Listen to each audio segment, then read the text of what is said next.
சுவாமி ராமாவின் இமயத்து மகான்களுடன் என் வாழ்க்கையில் பகுதி 2வது பகுதி தான். அதில் என்ன பகுதி 2ல் என்ன இருக்க போகுதுன்னா, குரு எப்படிலாம் கற்றுக் கொடுப்பாங்க அதை பற்றி தான் இருக்க போகுது. இளமை பருவத்தில் தான் வாழ்க்கை என்னும் மலர் அரும்ப தொடங்குது. மற்றவர்களுடைய பல்வேறுபட்ட அபிப்பிராயங்கள் ஒருவருடைய மனசில் குழப்பத்தை உருவாக்குறதுலேருந்து அந்த இளமை பருவம் பாதுகாக்கப்படணும். ஒரு மென்மையான மனசை ரொம்ப எளிதாக வளைத்து விட முடியும். அன்பான வழிகாட்டுதலும் சரியான கருத்து பரிமாற்றமும் முக்கியம். தங்கள் குழந்தைகளிடத்துல முறையான கவனம் செலுத்துகின்ற பெற்றோர்கள் அந்த குழந்தைகள் தங்கள் பருவ வயது காலகட்டத்தை சுலபமாக கடந்து செல்ல உதவக்கூடிய நிலையில இருக்குது. மனப்பழக்கங்களை வடிவமைப்பதற்கான பருவம் தான் இது. இயல்பாகவே கிட்டத்தட்ட எல்லா குழந்தையுமே சுயநலவாதிகளாக தான் இருப்பாங்க. மற்றவங்களுக்கு எதையும் கொடுக்க அவங்க விரும்புறதில்லை. இந்த போக்கை மாற்றிக்கொள்வதற்கு எனக்கு பயிற்சி அளிக்கப்பட்டது. மலைகளில் நான் தினமும் ஒருவேளை மட்டும்தான் உணவு சாப்பிட்டேன். ஒரு சப்பாத்தி, கொஞ்ச அளவு காய்கறி, ஒரு குவளை பால் ஆகியதான் என் உணவாக இருந்தது. ஒரு நாள் மத்தியானம் சுமார் 1 மணி அளவில் நான் என் கைகளை கழுவிட்டு சாப்பிட உட்கார்ந்தவுடன் எனக்கு உணவு பரிமாறப்பட்டது. நான் கடவுளுக்கு நன்றி சொல்லிட்டு உணவை என் வாயில் வைக்கின்ற நேரத்தில் என்னோட குருநாதர் உள்ளே நுழைஞ்சு கொஞ்சம் பொருள்னு சொன்னாங்க. என்ன விஷயம்னு நான் அவரிடம் கேட்டேன். அதற்கு அவர், வயதான சாது ஒருவர் வந்திருக்காங்க, அங்கே அவர் ரொம்ப பசியோடு இருக்காங்க, நீ உன்னோட உணவை அவங்களுக்கு கொடுக்கணும்னு பதிலளித்தார். முடியாது, ஒரு சாதுவாக இருந்தாலும் என்னோட உணவை அவருக்கு நான் தரப்போறதில்லை. நானும் பசியாக இருக்கிறேன், நாளை வரை எனக்கு வேற உணவும் கிடைக்காது வாதிட்ட. ஒருவேளை சாப்பிட விட்டால் நீ இறந்து போக மாட்ட. உன்னோடைய உணவை அவருக்கு கொடு, ஆனால் நான் உனக்கு கட்டளையிடுறேன் என்பதற்காக அவருக்கு கொடுக்காத. அன்பின் காணிக்கையாக அதை கொடுன்னு சொன்னாங்க என்னோட குருதேவர். நான் பசியோடு இருக்கிறேன், என் உணவை உட்கொள்பவர் மீது எனக்கு எப்படி அன்பு ஏற்படும்னு நான் கேட்டேன். என்ன திருப்திப்படுத்த முடியாது என்பதை உணர்ந்து கொண்ட என்னோட குருநாதர் இறுதியாக உன் உணவை அந்த சாதுக்கு கொடுக்கும்படி நான் உனக்கு கட்டளையிடுறேன்னு சொன்னாங்க. அந்த சாதுவும் உள்ளே வந்தாங்க. வெண்ணிற தாடியுடன் கூடிய ஒரு முதியவர் தான் அவங்க. ஒரு போர்வையுடனும் ஒரு கைத்தடியுடனும் மரக்காலணிகளுடனும் அவர் தன்னந்தனியாக அந்த மலைகளில் பயணித்து கொண்டிருந்தார். என் குருநாதர் அவரிடம், நீங்கள் இங்கு வந்ததில் எனக்கு ரொம்பவும் மகிழ்ச்சி, நீங்கள் எனக்காக இந்த குழந்தைய ஆசீர்வதிப்பீங்களான்னு கேட்டார். ஆனால் நானோ, எனக்கு உங்கள் ஆசீர்வாதம் தேவையில்லை, எனக்கு உணவு தான் வேணும், நான் பசியோடு இருக்கேன்னு சொன்னேன். அதற்கு என்னோட குருநாதர், இந்த பலவீனமான கணத்தில் நீ உன் கட்டுப்பாட்டை இழந்துட்டேன்னா வாழ்க்கை என்னும் பொருளை நீ தோல்வியை மட்டும்தான் பார்ப்ப. தயவு செய்து உன் உணவை அந்த சாதுவுக்கு கொடு. முதல்ல அவர் பருகுவதற்கு தண்ணீர் கொடு, அதன் பிறகு அவருடைய பாதங்களை கழுவுன்னு சொன்னேன். என் குருநாதர் சொன்னதை நான் அப்படியே செய்தேன். ஆனால் எனக்கு அது பிடிக்கலை. அவற்றுக்கான அர்த்தமும் எனக்கு புரியல. நான் அந்த சாதுவின் பாதங்களை கழுவிட்டு அவரை உட்கார வச்சு அவருக்கு என் உணவை கொடுத்தேன். அவர் 4 நாட்களாக எதுவுமே சாப்பிட்டிருக்கல என்பதை அதன் பிறகுதான் நான் தெரிஞ்சுக்கிட்டேன். நான் கொடுத்த உணவை அவர் உட்கொண்டுட்டு, கடவுள் உன்னை ஆசீர்வதிக்கட்டும், முன்னே உன் உணவு வரும் வரை நீ ஒருபோதும் பசியை உணரமாட்ட, இது நான் உனக்கு கொடுக்கும் ஆசீர்வாதம்னு சொன்னாங்க. அவருடைய குரல் இன்னைக்கும் என்னோட காதலை எதிரொலித்தே கொண்டிருக்குது. அன்றிலிருந்து என்னுடைய சிறு பிள்ளைத்தனமான விருப்பங்களும் ஆசைகளும் என்னுள் ஒருபோதும் எழவே இல்லை. சுயநலத்திற்கும் நலமின்மைக்கும் இடையே, அன்பிற்கும் பகைமைக்கும் இடையேயும் ஒரு குறுகலான தடுப்பு மட்டும்தான் இருக்குது. அந்த தடுப்பை நம்ம தாண்டிட்டோன்னா பதிலுக்கு எதுவுமே எதிர்பாராம மற்றவங்களுக்கு நன்மை செய்ததை நம்மால் ரசித்து அனுபவிக்க முடியும். எல்லா மகிழ்ச்சிகளிலும் மேன்மையான மகிழ்ச்சி இதுதான். ஞானோதயத்தை அடைவதை நோக்கிய பயணத்தில் ஒருவர் எடுத்து வைக்க வேண்டிய ஒரு இன்றியமையாத அடிதான் இது. ஒரு சுயநலவாதியால் இந்த உணர்தலை ஒருபோதும் கற்பனை செய்து கூட பார்க்க முடியாது. ஏன்னா அது அவன் தன்னுடைய அகங்காரத்தால் எழுப்பப்பட்டுள்ள எல்லைகளுக்குள்ளேயே முடங்கி இருப்பாங்க. சுயநலமற்ற ஒரு மனிதன் தன்னுடைய அகங்காரத்திற்கு பயிற்சி அளித்து உயர்ந்த நோக்கங்களுக்காக அதை பயன்படுத்தி கொள்கிறாங்க. உலகத்தில் மாபெரும் மனிதர்கள் எல்லாரிடத்துமே காணப்படுகிற ஒரு பொதுவான பண்பு நலன் தான் இது. சுயநலமற்ற சேவை இல்லாமல் எது ஒன்றையும் நம்மால் அடைய முடியாது. சுயநலமின்றி சேவைகள் புரிய நம்மாலும் முடியாவிட்டாலும் மறைநூல்களில் சொல்லப்பட்ட சம்பிரதாயங்கள் மற்றும் அறிவால் எந்த பயனும் இல்லை. ஆசிரியர்கள் வந்து அடிக்கடி தங்கள் மாணவர்களை சோதிக்கிறாங்க. ஒரு குறிப்பிட்ட நேரத்துல நான் தியானம் செய்யணும்னு என்னிடம் சொல்லப்பட்டது. ஒரு நாள் அந்த நேரத்தின் போது என் குரு என் முன்னே வந்து நின்றாங்க. நான் என் கண்களை மூடி அமர்ந்திருந்தேன். ஆனா என்னால் ஒழுங்காக தியானம் செய்ய முடியல. இல்லைன்னா அவர் அங்கு நின்று கொண்டிருந்தது எனக்கு தெரியாம இருந்திருக்கும். எழுந்திரு என்று என் குருநாதர் சொன்னாங்க. நான் எழுந்திருக்காம அப்படியே கண்ணை மூடி அமர்ந்தேன். ஆனா என்னிடம் நான் சொல்றது உன்னோட காதல் கேக்குதா இல்லையான்னு என்னோட குருதேவர் கேட்குறாங்க. ஆமான்னு நான் சொன்னேன். நீ தியானித்து கொண்டிருக்கிறாயா என்று அவர் திரும்பவும் கேட்டாங்க. என்னோட குருநாதர் வந்து என்கிட்ட. நான் இல்லைன்னு சொன்னேன். அப்படின்னா நீ ஏன் எந்திரிக்கல? உண்மையிலே நான் தியானம் செய்வதாக பாசாங்கம் மட்டுமே செய்து கொண்டிருந்தேன். என்னோட குரு என் முன்னாடி வந்து நின்றது எனக்கு நன்றாக தெரிஞ்சது. நம்முடைய மனப்போக்குகளையும் நேர்மையையும் ஒழுங்கையும் சோதிப்பதற்கு ஒரு ஆசிரியர் வந்து இப்படிப்பட்ட விஷயங்களை அடிக்கடி செய்வாங்க.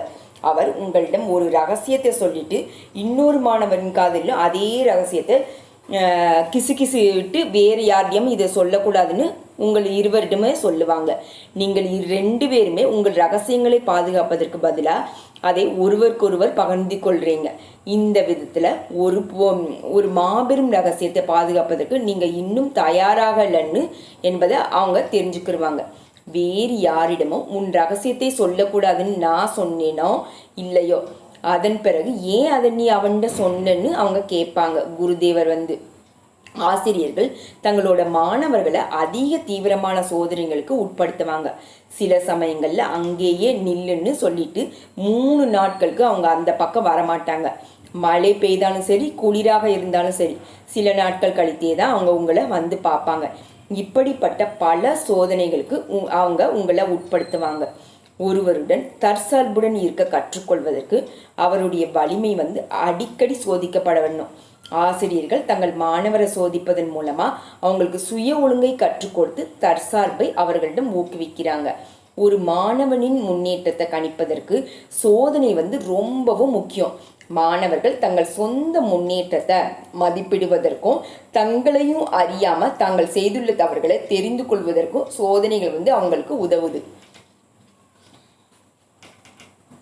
நாங்கள் ஒரு முறை இந்தியாவிலிருந்து நேபாளத்திற்கு போகும் வழியில் ஒரு காட்டில் தங்கினோம். அப்போ அதிகாலை 2 மணி. நான் ஏதாவது சாப்பிடலாமான்னு கேட்டேன். இங்கிருந்து 12 மைல் தொலைவில் தான் இருக்குது, தனக்கு போர்னு சென்று ஏதாவது வாங்கிவான்னு என் குருநாதர் வந்து என்கிட்ட சொன்னாங்க. எங்களோட இன்னொரு சுவாமியும் இருந்தாங்க. அவருக்கும் ஒரு சீடர் இருந்தார். அந்த சுவாமி என் குருவிடம், இந்த இரவு நேரத்தில் ஏன் நீங்கள் அவ்வளோ தூரம் அனுப்புறீங்க?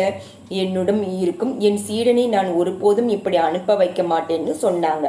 அதற்கு என்னோட குரு, அமைதி இருங்க, நீங்கள் உங்கள் சீடனை ஒரு சுவாமியாக ஆக்குவதற்கு பதிலாக ஒரு கோழையாக ஆக்கி கொண்டிருக்கீங்க. நான் என் சீடனை பயிற்றுவித்து கொண்டிருக்கிறேன், அவன் போய் தான் ஆகணும்னு சொன்னாங்க என்னோட குருதேவர். அதன் பிறகு அவர் என்னிடம், இங்கே வா, இந்த அறிக்கையின் விளக்க வந்து எடுத்துக்கோ, இதில் போதுமான அளவு எண்ணெய் இருக்குது, தீப்பெட்டிகளை உன் பாக்கெட்டில் வச்சுக்கோ, உன்னுடைய ஒரு தடியை எடுத்துட்டு போ, காலணிகளை அணிஞ்சுக்கோ, உணவு தானியங்களை விற்கிற கடைக்கு போய் 3 அல்லது 4 நாட்களுக்கு தேவையான மளிகை பொருட்கள் வாங்கிட்டு வான்னு சொன்னாங்க. நான் சரின்னு சொல்லிட்டு அங்கேருந்து புறப்பட்டேன். அன்னைக்கு இரவு வந்து பல சமயங்களில் புலிகளும் பாம்புகளும் என் வழியை கடந்து சென்றது. பாதையின் 2 பக்கங்களும் வளர்ந்திருந்த யானை புல் என்னை விட மிக உயரமாக இருந்தது. அந்த புல்லின் ஊடாக பல சத்தங்கள் எனக்கு கேட்டது. ஆனால் அவற்றுக்கான காரணம் எனக்கு தெரியல. என்னுடைய சிறிய அரிக்கன் விளக்குடன் நான் 12 மைல் நடந்து போய் கனக்பூரில் இருந்த ஒரு கடையில் மளிகை பொருட்களை வாங்கிட்டு வந்து காலையில் 7 மணிக்கு திரும்ப என் குருவுடன் வந்து சேர்ந்தேன். எப்படி இருக்கிறார் என்று என்னோட குரு என்கிட்ட கேட்டாங்க. வழியில் இருந்த எல்லாமே நான் அவரிடம் எடுத்துரைக்க தொடங்கினேன். இறுதியில் அவர், இது போதும், இப்போது நம்ம உணவு தயாரிக்கலாம்னு சொன்னாங்க. ஞான உதயத்தை அடைவதில் பயமின்மையும் ஒரு இன்றியமையாத தேவையாகும். ஒருபோதும் பயமில்லாமல் இருக்கிறவங்க மேன்மையானவங்க. அனைத்து பயங்களிலிருந்து முற்றிலும் விடுபட்டிருப்பது ஞான உதயத்தை அடைவது நோக்கிய பயணத்தில் எடுத்து வைக்கப்படுற ஒரு அடியாதான் ஆகும். மாணவர்கள் வந்து பலரும் இருக்காங்க, ஆனால் சீடர்கள் வெகு சிலர் தான் இருப்பாங்க. பல மாணவர்கள் என்னோட குருவிடம் வந்து தயவு செய்து என்னை உங்களை சீடனாக ஏற்றுக்கொள்ளுங்கன்னு சொல்லுவாங்க. அவருக்கு பணிவிடைகள் செய்வதன் மூலமும் அவரிடம் கற்றுக்கொண்டதன் மூலமும் மந்திரங்களை உச்சரித்தன் மூலமும் ஒழுங்குகளை முறையாக கடைபிடிக்கிறதன் மூலமும் தங்கள் விசுவாசத்தை அவங்க அவரிடம் வெளிப்படுத்தினாங்க. ஆனால் என் குரு அவர்கள்ட்ட எதுவுமே சொல்லலை. ஒரு நாள் அவங்க எல்லாரையும் தன்னிடம் அழைச்சாங்க. அங்கு 20 மாணவர்கள் இருந்தாங்க. வாங்க போகலான்னு அவங்களிடம் சொன்னாங்க. தென்னிந்தியாவில் உள்ள துங்கபத்ரா நதியின் கரைக்கு அவங்க எல்லாருமே அவரை பின்தொடர்ந்து போனாங்க. நானும் அவர்களோட போனேன். அப்போ அந்த ஆற்றில் வெள்ள பெருக்கெடுத்து ஓடிக்கொண்டிருந்தது. ரொம்ப அகலமான ஆறு, ஆபத்தானவும் இருந்தது. இந்த ஆற்றை உங்களில் யார் கடக்கிறீங்களோ அவனே என் சீடன்னு என் குருநாதர் வந்து சொன்னாங்க. ஒரு மாணவன், குருவே, என்னால் இந்த ஆற்றை கடக்க முடியும், உங்களுக்கு தெரியும், ஆனால் நான் திரும்பி சென்று என் வேலையை முடிக்க வேண்டியிருக்குதுன்னு சொன்னேன். இன்னொருவன், குருவே, எனக்கு நீச்சல் தெரியாதுன்னு சொன்னான். ஆனால் நான் எதுவுமே சொல்லாமல் அந்த ஆற்றில் குதித்தேன். நான் அந்த ஆற்றை கடந்து சென்றதை பார்த்தபடி அதன் கரையில் என் குரு அமைதியாக அமர்ந்திருந்தாங்க. அந்த ஆற்றில் பல முதலைகளும் இருந்தது. வெள்ள நீரில் பெரிய மரக்கட்டைகளும் மிதந்து வந்தது. ஆனால் இது எதை பற்றியுமே நான் கவலைப்படலை. எனக்கு கொடுக்கப்பட்ட சவாலை நிறைவேற்றது மட்டும்தான் என்னுடைய ஒரே நோக்கமாக இருந்தது. நான் களைப்படைந்து போதெல்லாம் வெறுமனே மிதந்து சென்றேன். இந்த வழியில் அந்த ஆற்றை நான் வெற்றிகரமாக கடந்தேன். சவால்களை நான் ரொம்பவும் விரும்புகிறேன். நான் எப்போதும் மகிழ்ச்சியோடு சவால்களை ஏற்றுக்கொள்கிறேன். என்னுடைய சொந்த வலிமையை பரிசோதித்துக் கொள்வதற்கு அது எனக்கு ஒரு உத்வேகமாக இருந்தது. என்னோட குருநாதர் மற்ற மாணவர்களை பார்த்து தான் என்னுடைய சீடன் என்று அவர் கூறவில்லை. ஆனால் அந்த ஆற்றினுள் குதித்து விட்டான் என்று சொன்னாங்க. என் குருநாதனுடைய நான் மிகவும் நெருங்கி பழகி இருந்ததால் அவருடைய சக்தியை நான் அறிந்திருந்தேன். தன் சீடர்கள் அந்த ஆற்றை கடக்க வேண்டும்னு அவர் விரும்புகிறார். என்னால் அதை செய்ய முடியும். அது ஒரு பெரிய விஷயம் இல்லை. ஏன்னா அவர் இங்கு என்னுடன் இருக்கிறார். அதன் பிறகு என்னால் ஏன் அதை செய்ய முடியாதுன்னு என் மனசுக்குள்ள என்னை நானே கேட்டுக்கிருவேன். நான் தீவிர நம்பிக்கையும் மன உறுதியும் கொண்டிருந்தேன்னு ராமா சொல்றாங்க. ஞான உதயத்தை அடைவதற்கான ஏணியில நம்பிக்கையும் மன உறுதியும் 2 இன்றியமையாத படிகள். இது 2மே இல்லைன்னா ஒருவரால் ஞானோதயம் பெற முடியாது. நம்பிக்கை இல்லாமல் ஓரளவுக்கு நம்மால் அறிவை கைவசப்படுத்த முடியும். ஆனால் நம்பிக்கை இருந்தால் மட்டும்தான் நம்மால் ஆழமாக ஊடுருவி சென்று பார்க்க முடியும். மன உறுதி என்னும் சக்தி தான் அனைத்து தடைகளையும் முட்டுக்கட்டைகளையும் நம்ம கடக்கிறதுக்கு நமக்கு உதவுது. வெற்றிக்கான அடிப்படை காரணி அதுதான், சங்கல்ப சக்தி இருந்தால் எல்லாமே சாத்தியம்னு மறைநூலில் சொல்லப்படுது. உலகத்தில் மாபெரும் தலைவர்கள் செய்துள்ள மாபெரும் காரியங்கள் எல்லாத்துக்குமே பின்னாடி இருப்பது இந்த சக்தி தான். இப்படிப்பட்ட சக்தியை தன் வசம் கொண்டுள்ள ஒரு தலைவர், நான் அதை செய்வேன், நான் அதை செய்தாக வேண்டும், அதை செய்வதற்கு தேவையான என்னிடம் இருக்கிறதுன்னு சொல்றாங்க. மன உறுதி என்னும் இந்த சக்தியில எதுவும் குறுக்கிடாத போது ஒருவர் தன்னுடைய இலக்கை வந்து தவறாம அடைந்து விடுவாங்க.